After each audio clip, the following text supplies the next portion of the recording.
dipersembahkan oleh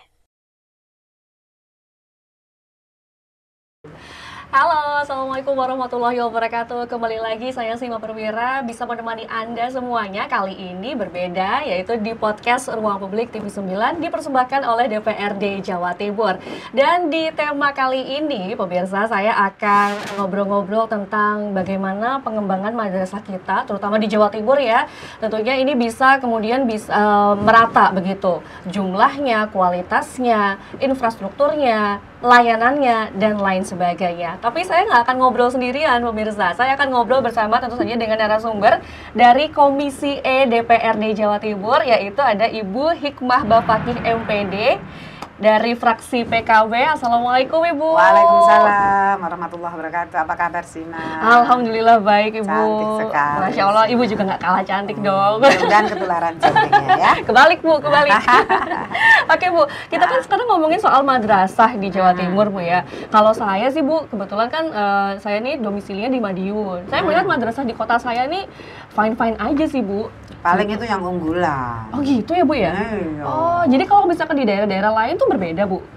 Ya, Kondisinya. beberapa madrasah yang unggulan memang unggulnya sangat begitu. Seperti misalnya kalau di Malang tempat saya ada MAN 2 Jalan Bandung gitu ya. MI-nya juga di Jalan Bandung, MIN-nya, MTS-nya juga Jalan Bandung. Itu memang unggulan.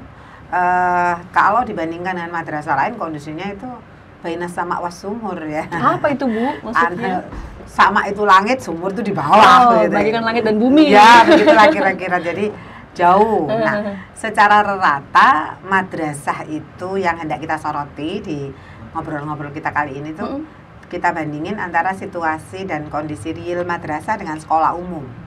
Nah, bagaimana situasi keduanya kalau dibandingkan kira-kira gitu sih, Mbak. Iya sih Bu, kalau di kota saya juga nih Bu ya, MAN itu cuma satu dibandingkan sekolah umum lainnya itu SMAN banyak. porsinya gitu lebih ya. banyak, betul.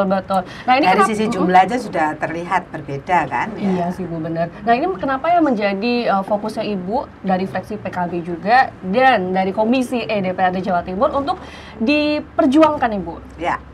Pertama begini, kalau kita ngomong pendidikan ya, untuk pencapaian IQ pendidikan, jadi ada standar yang ditentukan oleh negara untuk menilai capaian dan keberhasilan pembangunan. Ada 11 IQ, salah satu IQ-nya itu IQ pendidikan gitu ya. Nah, ketika kita ngomong IQ pendidikan, apakah yang dihitung hanya sekolah negeri atau sekolah umum saja? Kan tidak. Ya. Madrasah pun, pesantren pun yang turut berkontribusi terhadap upaya mendidik anak bangsa juga katut dihitung gitu, menjadi bagian dan capaian dari IQ pendidikan secara keseluruhan.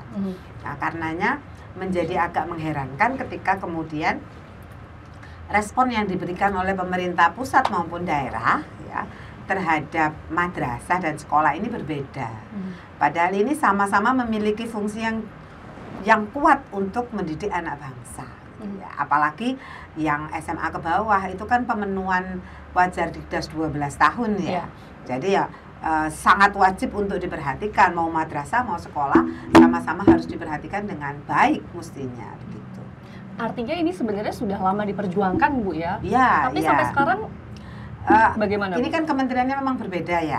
Madrasah itu di bawah Kementerian Agama dan oleh sebagian besar pemahaman pemerintah, termasuk pemerintah Provinsi Jawa Timur, karena di bawah Kementerian Agama dianggap madrasah ini menjadi urusannya pusat. Ya, kemudian dibacanya ini urusan vertikal, bukan urusan daerah. Jadi respon yang diberikan oleh pemerintah daerah itu tidak wajib sifatnya. Padahal pendidikan dasar itu bagian yang wajib ya, urusan pemerintah yang wajib. Betul. Di setiap daerah. Nah, urusan pemerintah yang wajib ini tidak dipilah-pilah itu madrasah atau sekolah umum ya. Ya pendidikan begitu saja itu menjadi urusan wajib. Nah, kemudian sementara kalau sekolah itu kan di bawah Kemendikbud, sekarang namanya Kemendikdasmen ya, karena Dikti berdiri sendiri. Yang kemarin jadi satu. Kemendikdasmen ini kalau kita lihat postur anggaran misalnya ya, 2024 misalnya itu untuk Kementerian Agama mendapatkan 62,3 triliun, sementara Kemendikbudristek waktu itu masih jadi satu, itu 98,98 triliun. Nah sekarang Kemendikbudrismen sendiri, Risty Saiktek sendiri yang mengurusi perguruan tinggi, itu di 2025 ini untuk Kemenak tetap di angka, ada kenaikan sedikit di angka 65,15 triliun, sementara yang Kemendikdasmen itu 83,2. Ini belum versi kena misefisiensi ya. Nah ya, itu juga yang mau saya tanyakan. Tapi, Bu, kena misefisiensi pun tetap jaraknya antara antara Kemenak dan Kemendikbud itu masih jauh lebih besar yang Dikbud, begitu. Ini berimbas kepada level pendidikan yang diampu gitu ya.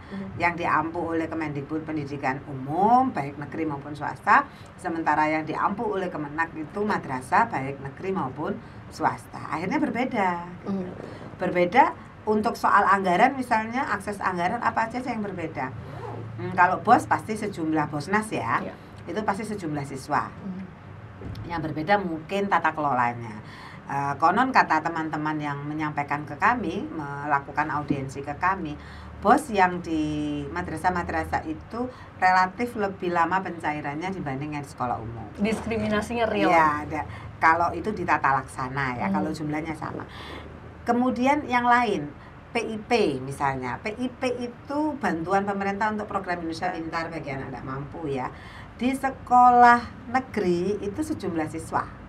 Kalau di sekolah swasta, di madrasah, apalagi madrasahnya swasta, itu misalnya total jumlah muridnya 400 atau 300 begitu ya. Yang dapat mungkin 15, hanya 20 anak begitu. Ini untuk PIP. Dan ada banyak lagi hal lain yang melekat kepada siswa yang berbeda, yang diterimakan kepada siswa madrasah dan siswa sekolah umum. Nah, demikian juga untuk masalah well-being guru. Kesejahteraan guru juga berbeda. Di madrasah ini utamanya swasta ya, yang terbanyak itu kalau madrasah swasta. Seperti Sima tadi sampaikan, di Madiun hanya ada satu MAN. Betul. Ya. Lah, yang swasta, masnya madrasah aliyah swastanya pasti banyak banget ya. Nah, yang swasta ini itu karena ada di pinggiran, menerima siswanya nggak bisa dipilah-pilah karena bukan unggulan ya. Kalau unggulan itu kan milah-milah anaknya orang yang mampu bisa menetapkan partisipasi masyarakat dalam bentuk SPP itu masih bisa dalam porsi yang tinggi. Kalau sekolah-sekolah pinggiran, sekolah swasta, madrasah pula itu tidak bisa. Mereka harus bersaing dengan misalnya MI ini ya, MI di suatu desa misalnya, harus bersaing dengan SDN. Lah SDN ini gurunya digaji negara, sekolahnya dibangunkan negara, ya kan? Gurunya mendapatkan pelatihan dari negara, masih dapat PIP, ya kan? Yang swasta, yang madrasah swasta di bawah yayasan, dikelola oleh swasta, gurunya belum tentu mendapatkan akses pelatihan, bisa jadi gajinya cuma 150.000 sebulan dan itu masih ada. Ya, banyak yang segitu, 300, 500.000 itu sudah besar. Kalau yang belum bersertifikasi. Kalau sama-sama sertifikasi, swasta yang tersertifikasi dengan negeri yang tersertifikasi atau guru sekolah umum yang bersertifikasi, GUSER ya, guru sertifikasi, dengan guru madrasah yang bersertifikasi, itu berbeda sekali jumlahnya, jomplang. Ya. Tapi katanya kemarin ngobrol juga sih Bu sama rekan Anda di Komisi E DPRD Jawa Timur. Katanya wacananya itu akan ada kenaikan, perjuangan untuk kenaikan gaji para guru-guru madrasah nih Bu, dan juga baru diperjuangkan. Dan makanya ini kan perjuangan ini masih panjang karena respon dari awalnya sudah tidak sama gitu ya. Karena ada dua kementerian. Mestinya kan begini mestinya. Ini urusan pendidikan dan urusan itu pendidikan itu wajib. Kan membacanya seharusnya begini. Oh, kalau siswa itu level SD dan madrasah ibtidaiyah, per anak per tahun di perkotaan membutuhkan biaya sekian. Di pedesaan per anak per tahun membutuhkan biaya sekian. Maka pembiayaan itulah yang semestinya ditanggung oleh pemerintah atau masyarakat. Ya, ini kan nggak sama. Ya, antara yang diterima oleh madrasah dan sekolah nggak sama karena kementeriannya berbeda.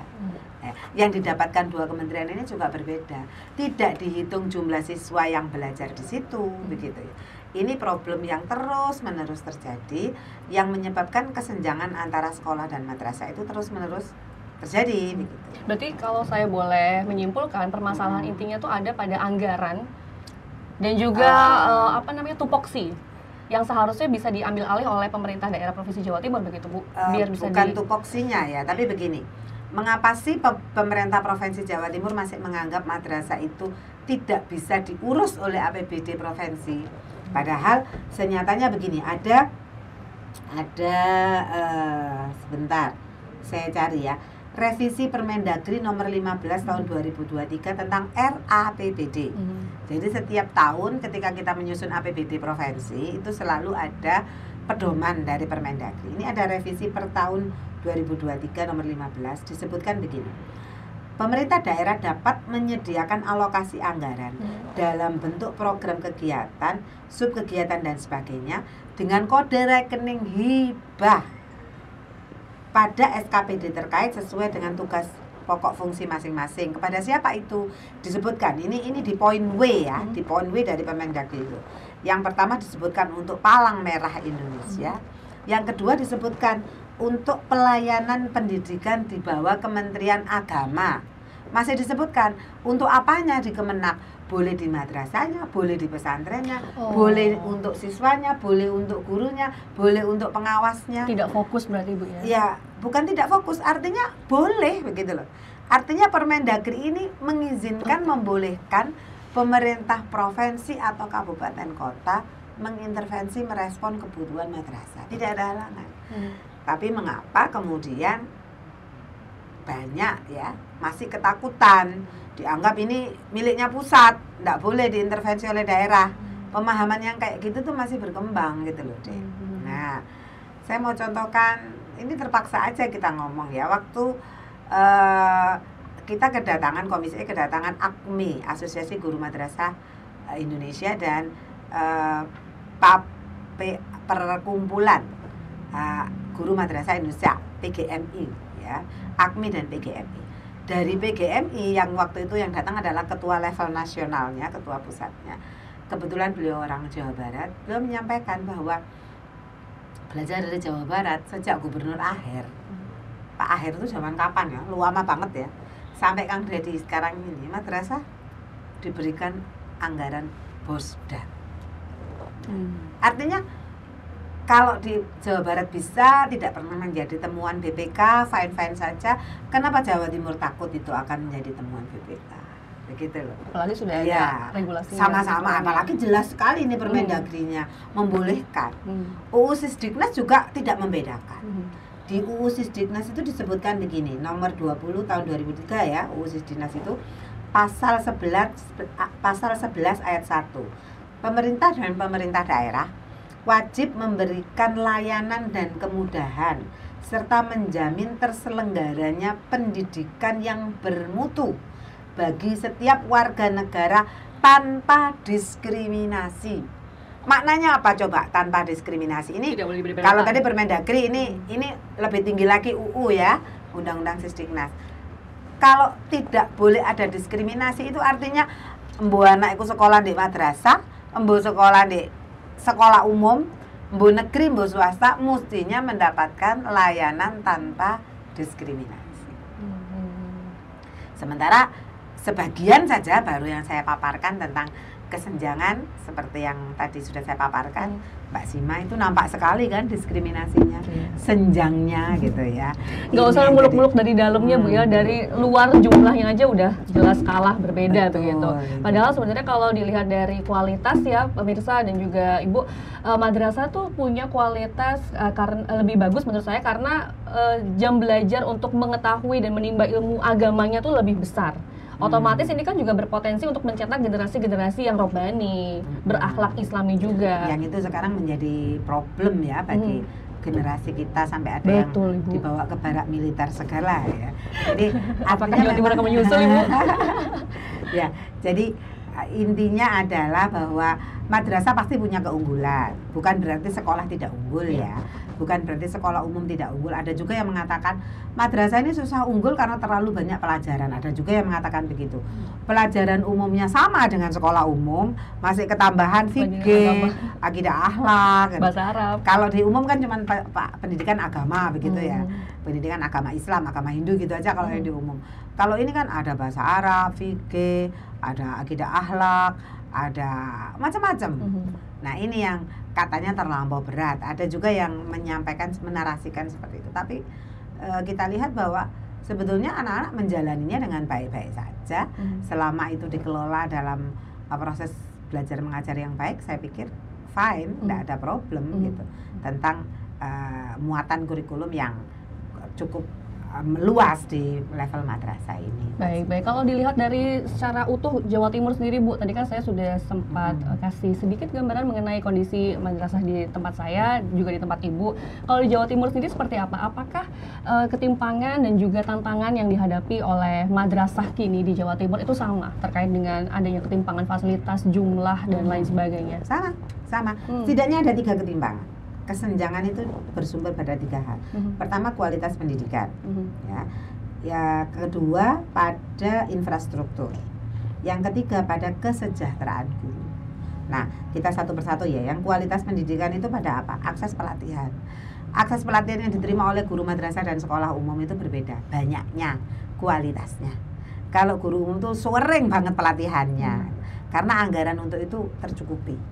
Di samping dari Kementerian Pendidikan pusat, mereka juga diopeni oleh daerah masing-masing.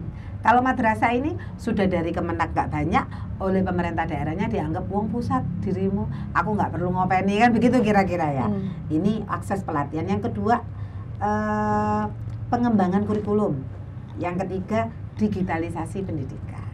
Ini masih berat di sekolah madrasah, khususnya madrasah swasta ya, khususnya madrasah swasta yang bukan favorit. Nah, yang infrastruktur misalnya, DAK itu dana alokasi khusus untuk membangun sekolah, untuk membangun infrastruktur sekolah. Kita lihat seberapa banyak DAK yang diberikan kepada madrasah dan kepada sekolah. Jomplang, di setiap daerah jomplang. Jumlahnya pasti lebih banyak yang bisa diakses oleh sekolah umum negeri maupun swasta. Yang ketiga, kesejahteraan guru. Kesejahteraan guru ini luar biasa. Teman-teman AKMI maupun PGMI menggambarkan begini. Ini yang harus diubah itu, bahkan menurut mereka harus ada amandemen adalah undang-undang ASN. Karena di undang-undang ASN itu tidak tersebut guru madrasah itu belum bisa mengakses P3K. Jadi kalau guru swasta, sekolah umum swasta, SMP S swasta ya, SMA S, SMK bukan N tapi S gitu swasta, itu bisa gurunya menjadi P3K dan ditugaskan kembali di sekolahnya atau di sekolah negeri. Kalau yang madrasah belum ada akses. Karena di undang-undang tentang di keputusan Menpan RB itu istilah yang muncul hanya dapodik, data emis atau istilah lain dari emis itu apa ya? Itu tidak muncul. Jadi ada dapodik, ada emis. Dapodik itu di Kemendik, di Dasmen, dapodik namanya, data pokok pendidikan. Kalau yang di madrasah, di Kemenak namanya data emis. Ini di Kemenpan RB kok posede. Kemenpan RB itu makan yang mengatur kepegawaian di Indonesia, ya kan? Di Kemenpan RB itu yang disebut hanya dapodik, tidak tersebut emis. Nah, itu kan sudah menunjukkan gitu loh bahwa ada perlakuan yang tidak sama, bahkan di kementerian lain yang ngurusi personalia. Nah, menurut Ibu kenapa tuh, Bu? Nah, ya tidak ada well-being, tidak ada apa ya. Kemarin kita melihat bagaimana Pak Nasaruddin Umar menak kita sampai menarasikan sedemikian rupa ketika sedang rapat dengar pendapat dengan Komisi 8 ya. Beliau menarasikan bagaimana guru-guru madrasah swasta gajinya masih ada yang 150 sampai 300 ribu tanpa tunjangan apapun, tanpa BPJS, jangankan apa BPJS, apa ketenaga kerjaan kesehatan aja enggak misalnya. Itu tetap hidup mereka begitu. Sekolah-sekolah ini tetap hidup. Gambarannya begini sekarang. Saya mau tarik ini ke isu lokal, ke Jawa Timur. Seluruh, karena yang di bawah tanggung jawab DPRD provinsi atau pemerintah provinsi itu level SMA SMK ya. Iya. Kalau yang SMP kan tanggung jawabnya ke bawah, tanggung jawabnya kabupaten kota. Kalau seluruh lulusan sanawiyah dan SMP negeri dan swasta, SMP, sanawiyah negeri dan swasta se-Jawa Timur itu melanjutkan ke SMA atau SMK negeri dan swasta atau MAN ya, MAN atau MAS, yang bisa diterima di sekolah negeri. Negeri itu berarti SMAN, SMKN, MAN. 3 itu kan. Itu hanya 34%. 34%. Sisanya berarti 66% itu harus ke sekolah swasta. Nah, sekolah swasta itu sebagiannya adalah madrasah gitu loh. Nah, ini anak Jawa Timur loh, ini KTP-nya Jawa Timur loh. Tinggal di Jawa Timur. Masa mau kita bedakan nasib mereka? Betul. Hanya karena ini miliknya pusat, itu jelas-jelas sekali regulasinya menyampaikan boleh kita intervensi. Ini hanya soal goodwill saja sebetulnya. Mau atau enggak? Mau atau enggak Bu Gubernur ini? Masa kalah sama Jawa Barat? Tapi Bu, ini kalau misalkan ada perlakuan seperti itu Bu ya, ini kita nggak bicara provinsi lain dulu Bu, kita bicara provinsi Jawa Timur dulu. Mungkinkah karena ada mindset dari kalangan bawah sendiri, terutama masyarakat begitu Bu, karena ngelihat daripada ke madrasah, lebih baik ke pondok pesantren aja sekalian. Sama sih sebetulnya ya. Karena jumlah pondok pesantren di Jawa Timur kan lebih besar, banyak, betul. Ya. Cuman sekarang di pesantren pun anak-anak kan tetap sekolah. Sekarang sedikit sekali pesantren yang tidak memiliki atau tidak melayani anak-anak untuk sekolah formal. Sedikit sekali, ada tapi sedikit sekali. Yang muadalah begitu ya. Ada tapi sedikit sekali. Yang hanya diniyah gitu. Terbanyak tetap pesantren itu juga mendirikan sekolah atau madrasah gitu. Jadi itu bukan pilihan yang bisa dibenturkan gitu. Yang bisa dibenturkan dan divis-aviskan ini adalah antara sekolah umum dengan madrasah. Itu yang memang perlu kita kaji secara mendalam, respon-respon berbeda apa yang sudah diberikan baik oleh pemerintah pusat maupun daerah, dan apa itu eksesnya kepada anak-anak, kan gitu. Sekarang gini, kalau berkaca kepada kualitas misalnya, James Levin ini tokoh pendidikan ya. James Levin itu mengatakan kalau mau ada perubahan dan membuat kelas kita menjadi efektif, kelas itu maksudnya pengajaran di kelas itu menjadi efektif, faktor terpenting yang bisa mengubah pendidikan dan kelas dalam pengajaran itu bisa menjadi efektif, faktor terpentingnya siapa? Guru. Betul. Perubahan guru, perubahan mindset, perubahan perilaku guru. Jadi kalau mau sekolah itu bagus, kepala sekolah dan gurunya lah yang dulu harus diperbagus. Oh, bukan bangunan atau bukan fasilitasnya? Bangunan, bukan fasilitas, bukan inputting siswa. Jadi kalau ada yang mengatakan sekolah unggul itu karena fasilitas sekolahnya yang wah gitu ya, ini sekarang begini, ini sekolah unggulan, murid yang masuk di sortir ya, di hanya mau nerima yang kualitas muridnya sekian, dukungan orang tuanya bagus, nilainya bagus, masih sopo ya iso lek ngajar kaya ngono, ya kan? Seluruh fasilitas ada, gurunya bisa digaji dengan tinggi gitu ya. Kemudian siswa pun siap belajar karena dapat dukungan dari orang tua. Sekolah unggulan ini bukan sekolah unggulan, itu sekolah super biasa-biasa saja.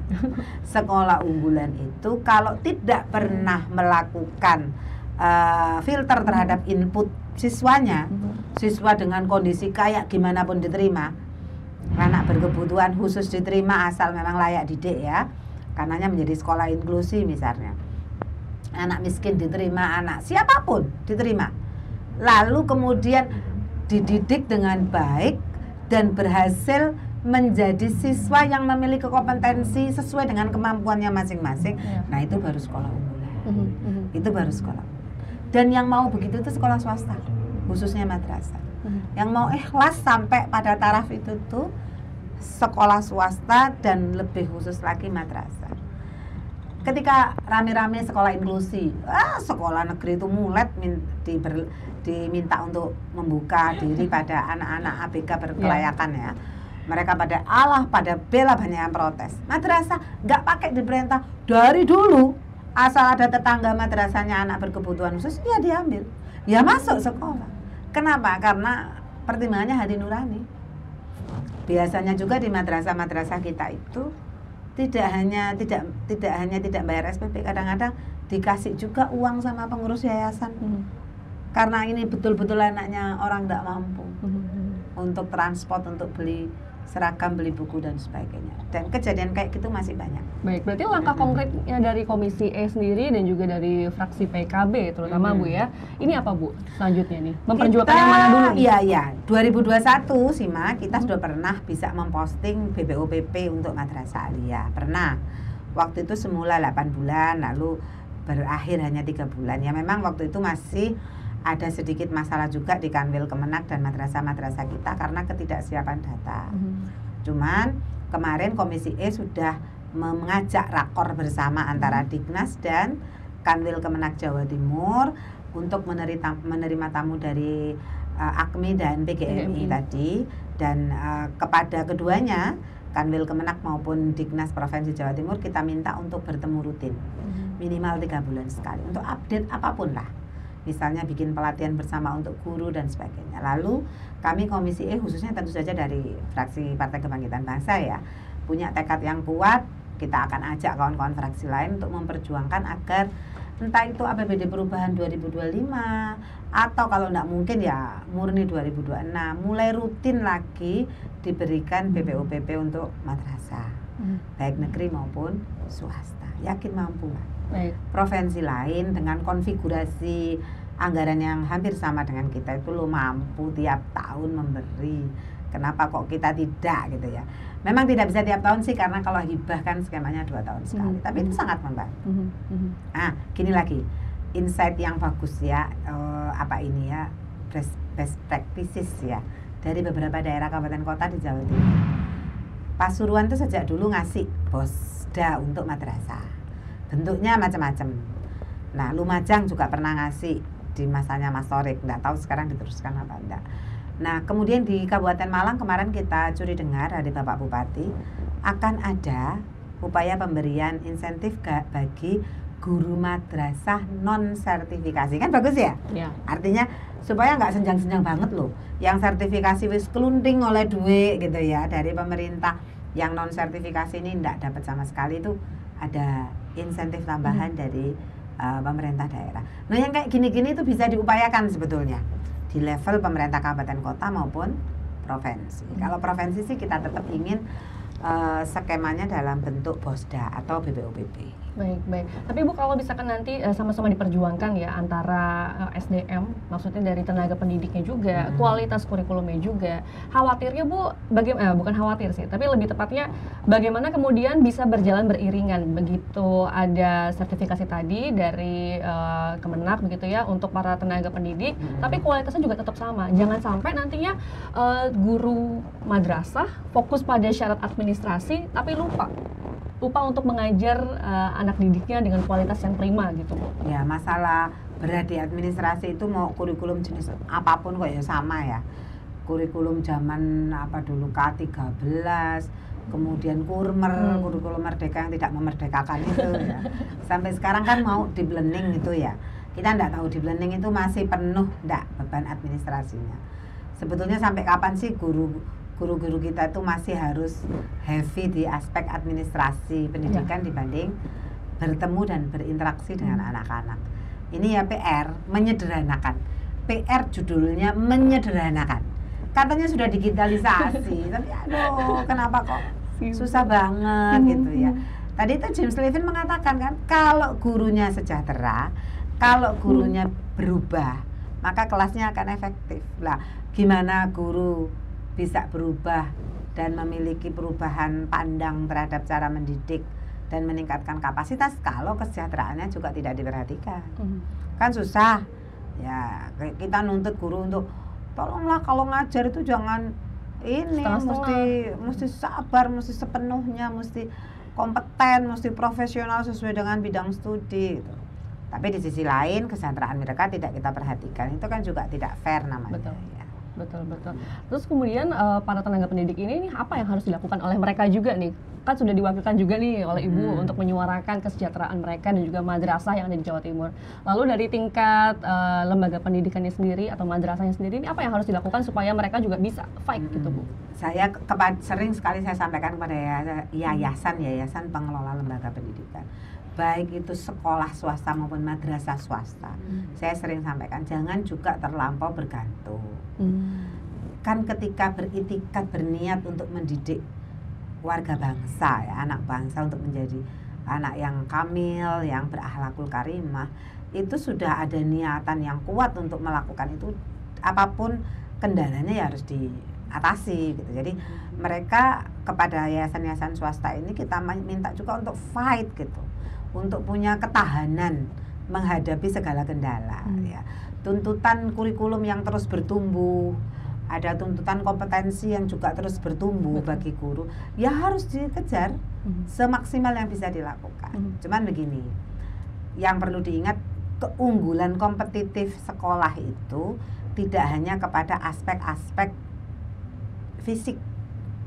Kadang-kadang kita memang terlanjur menganggap sekolah bagus itu kalau fisiknya bagus itu loh. Iya. Kalau senang di sana, iya ininya bagus, kelasnya ada AC, ada ini. Karena kan first impression Bu. Nah, itu salahnya. Padahal yang paling baik adalah bagaimana anak-anak diperlakukan. Itu yang harus dilihat. Apakah anak-anak itu diberikan ruang tumbuh kembang yang sempurna agar mereka menjadi tumbuh dan berkembang menjadi anak-anak yang dalam versi terbaik mereka ya. Kita kan tidak bisa maksa anak-anak tumbuh di luar kemampuannya ya. Jadi versi terbaiknya anak-anak kita itu sampai di mana, kita dukung itu. Dukungan itu yang paling penting. Itu saya pikir. Kayak lagi Bu terkait dengan kemarin pertemuan antara PGMI dan juga AKMI, itu apa sih Bu yang dibahas Bu, yang kemudian dalam waktu dekat, menengah dan panjang itu akan dalam waktu dekat kita minta Kanwil Kemenak dan Dinas Pendidikan Provinsi Jawa Timur sering ketemu, rutin bertemu. 3 bulan sekali tadi itu ya? Iya, ngomong apa saja lah. Karena kan ada urusan yang sama yang sedang diurus. Apa itu?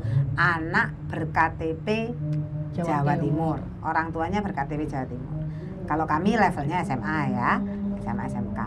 Lalu di luar itu yang agak panjang kita sedang yang agak menengah nih, Bosda. Kalau insentif guru kayaknya belum termasuk menjadi bagian yang akan diskemakan lewat APBD provinsi. Tapi kita sedang sama-sama berjuang agar soal insentif bagi guru, kalau di Kemenak itu ada impasing juga namanya ya, itu bisa diperjuangkan di level kementerian, di level pusat dari APBN.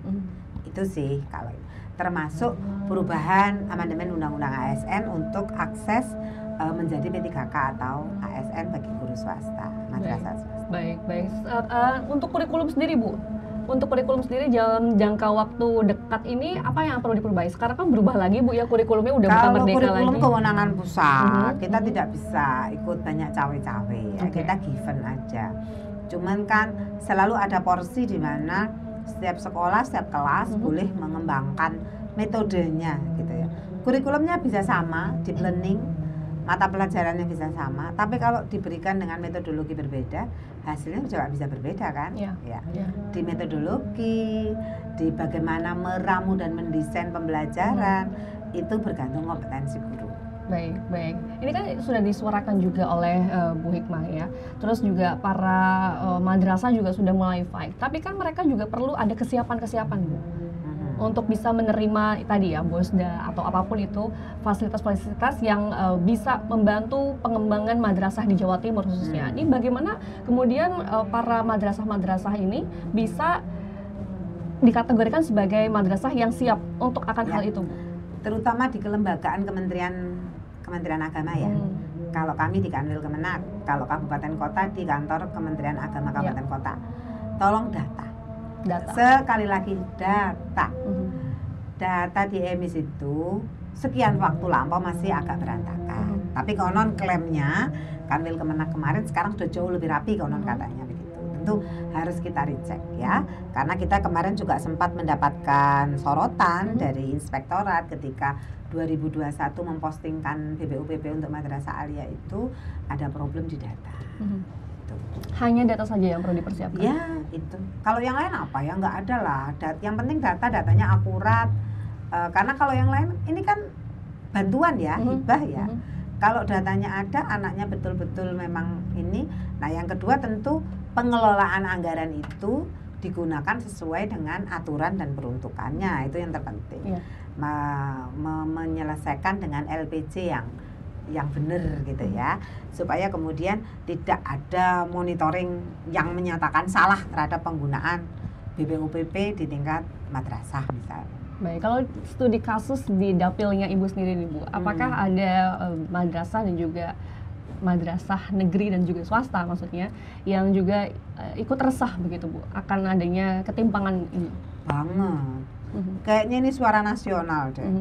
Saya di dapil saya di Malang Raya itu sering sekali ketemu difasilitasi oleh LP Ma'arif NU maupun oleh KKM madrasah. Itu baru kemarin saya ketemu dengan KKM Madrasah Ibtidaiyah se-Kecamatan Singosari misalnya. Oh mereka cerita banyak tentang banyak hal. Ya, ada yang mengeluh begini, Bu, kalau di sekolah umum itu sertifikasi itu 2 tahun ngajar udah sertifikasi, kami ini 6-7 tahun belum tersertifikasi sampai sekarang tuh ada gitu. Ya sekalipun tetap aja mereka tetap dengan sukacita mengajar ya, cuman kan kasihan ya, kalau tidak termasuk guru bersertifikasi itu kan ya tadi itu 300.000, 500.000 sebulan gitu. Baik. Terakhir Ibu terkait dengan pembahasan kita kali ini, satu kalimat yang menurut Ibu pas untuk disuarakan, untuk memperjuangkan madrasah-madrasah kita di Jawa Timur terutama ya, agar bisa mendapatkan fasilitas yang setara dengan sekolah umum lainnya. Ya, stop perilaku mendiskriminasi dan memperluas kesenjangan antara lembaga pendidikan apapun itu, negeri dengan swasta, madrasah dengan sekolah. Kita harus stop itu. Kita harus mulai mencicil sedikit demi sedikit ya kebijakan-kebijakan terkait keuangan maupun regulasi lainnya yang memungkinkan agar diskriminasi dan kesenjangan itu tidak ada, hingga semuanya diperlakukan dengan sama. Sebaliknya kepada Bapak Ibu penyelenggara lembaga pendidikan swasta, utamanya yang madrasah swasta, mohon juga tetap bersemangat, tetap upskill gitu ya.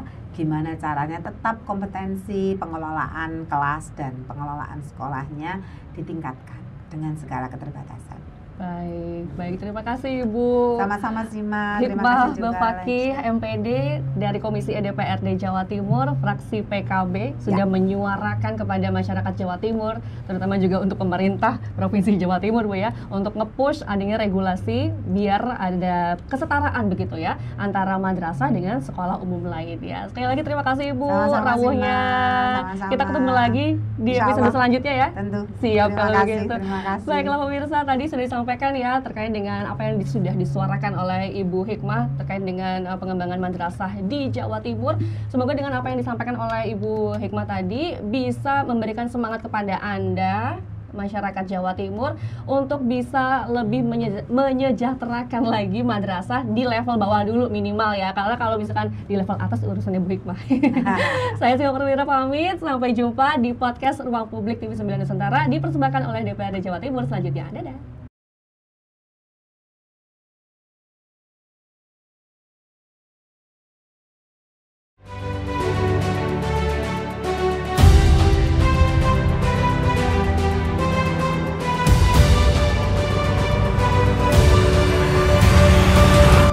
Acara ini dipersembahkan oleh